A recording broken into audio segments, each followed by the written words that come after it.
Olá pessoal, bem-vindos a mais uma aula. Eu sou o professor Luiz Felipe e hoje eu vou falar sobre efeito anódico. Esse é meu terceiro vídeo do canal. Quem não assistiu os dois primeiros, corre lá, assista, curta, se inscreva, ok? Vamos começar.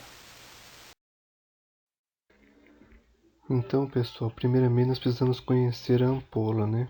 Nós temos o polo anodo e o polo catodo. O polo anodo é o positivo, o polo catodo é o negativo. Eu falei isso na minha aula anterior. Quem não assistiu, corre lá e assista, ok? Precisamos conhecer no aparelho qual que é o polo anodo e qual que é o polo catodo. No seu próprio cabeçote, do tubo de raio-x, tem lá anotado, né? Positivo e negativo. Então você vai saber onde que está o polo catodo e o polo anodo, ok?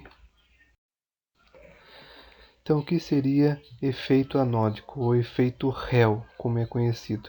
O efeito anódico descreve um fenômeno no qual a intensidade da radiação emitida na extremidade do catodo, do campo de feixe de raio-x, é maior do que naquela na extremidade do anodo.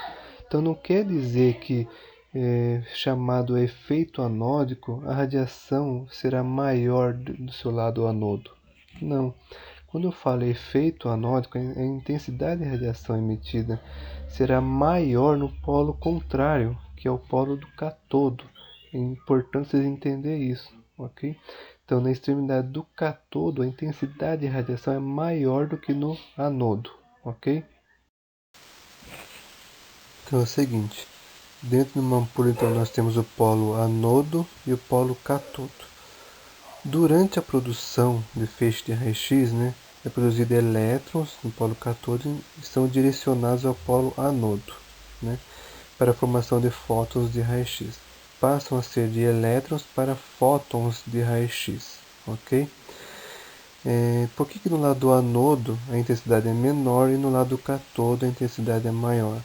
Devido ao que? O feixe de raio-x, quando ele é produzido, ele perde intensidade porque ele é absorvido pelo próprio anodo, pelo próprio polo anodo.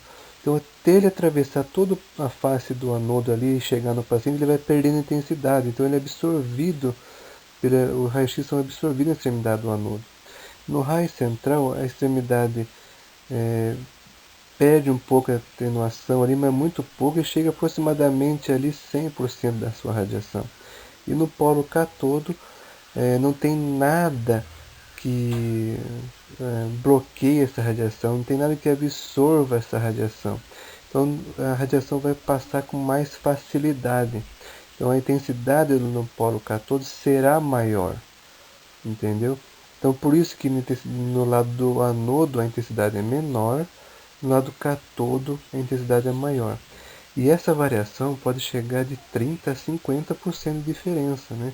Como eu coloquei aqui, no polo anodo vai chegar a aproximadamente 80% no paciente, no raio central aproximadamente 100% no paciente, e no lado do catodo vai chegar a aproximadamente 120%. Então a intensidade é maior no polo catodo, ok?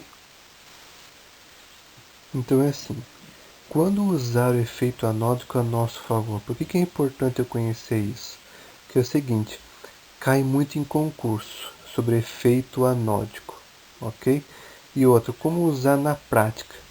Primeiramente, quanto menor for a distância foco-filme, que é a distância do foco até o filme de raio-x, e maior o tamanho do receptor ou o tamanho do filme, mais se nota o efeito anódico. E a maioria dos raios-x a gente usa com uma distância de 1 metro, exceto o raio-x de tórax, que é 1,80 m de distância. Então a maioria é com 1 metro, com uma distância menor, então sempre vai ocorrer o efeito anódico. Então precisamos conhecer o que é o efeito anódico e saber usar a nosso favor.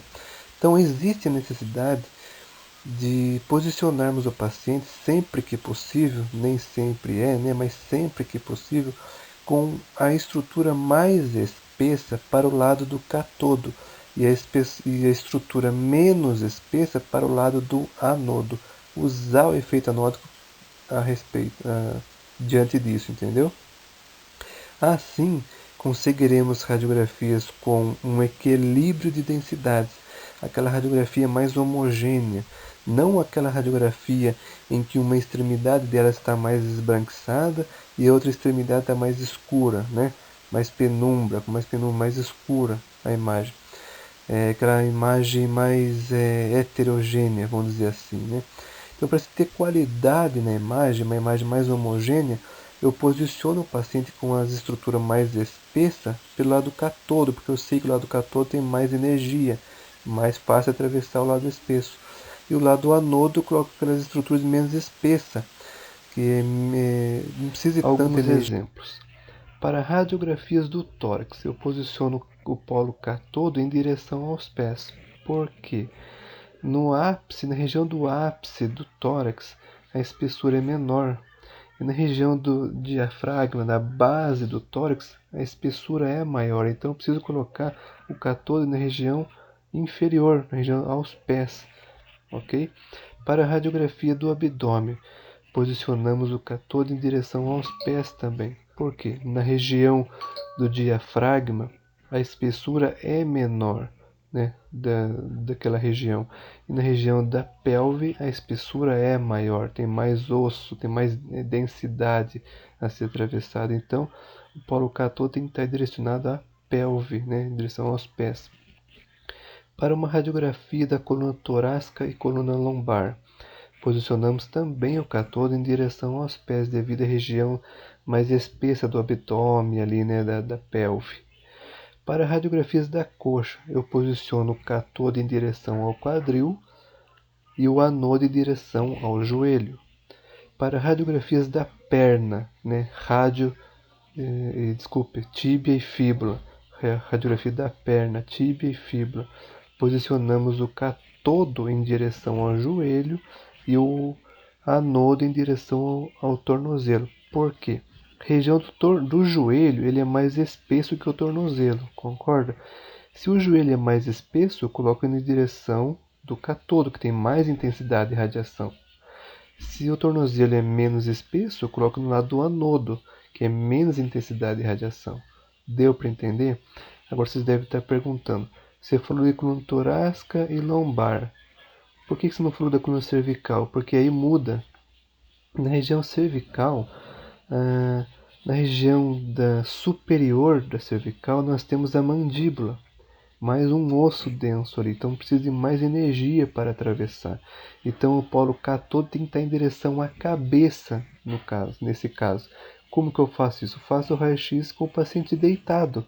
Coloco a região da cabeça em direção ao catodo e realizo o raio-x de coluna cervical com qualidade. Ok? Aqui um exemplo, um raio-x de coxa. Nós temos a extremidade do anodo e a extremidade do catodo. Na extremidade do catodo eu vou posicionar a região do quadril, porque a região do quadril tem uma espessura maior. Então, se tem uma espessura maior, eu preciso colocar mais energia nesse lado. Então, o polo catodo para o lado do quadril. No lado do joelho tem espessura menor, então eu preciso de menos energia, então para o lado o anodo. Fazendo isso, eu vou ter uma qualidade na imagem, uma imagem mais homogênea, ok?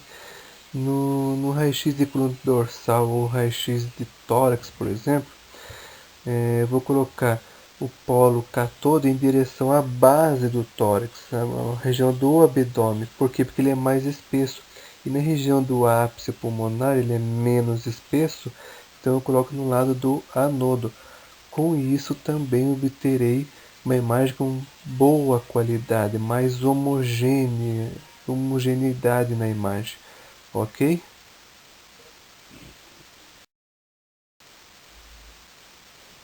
Então assim, pessoal, uma dica que eu dou a vocês é reveja os vídeos para guardar na memória.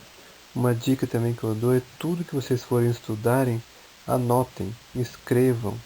Vocês escrevendo, vocês conseguem guardar na memória.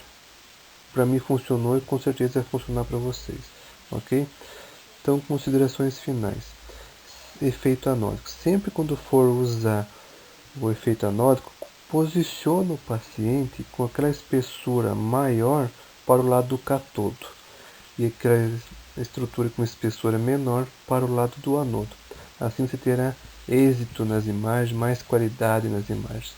Ok? Espero que tenham gostado e até a próxima.